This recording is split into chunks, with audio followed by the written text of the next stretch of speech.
Magandang gabi po, hapunan na naman. Kaya ito, magluluto na naman tayo.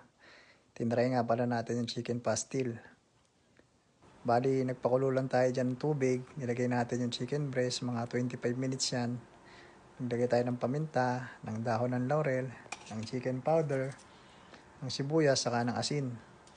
Tapos, pag lamig niya, hinimay-himay na natin siya ng ganito. Pagkatapos natin siyang himayin, nagisa na tayo ng bawang at sibuyas. Tapos nilagay na rin natin yung manok. Naglagay rin tayo dyan ng konting mantika pa, saka ng konting butter. Pwede rin namang margarine kung anong available sa inyo. Naglagay rin tayo ng toyo. Tapos nilagay rin natin yung sili saka onion leeks.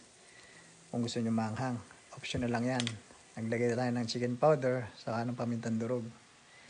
Tapos yan, niluto lang natin hanggang sa matusta siya ng gusto. Tapos pwede na yun. Kain na.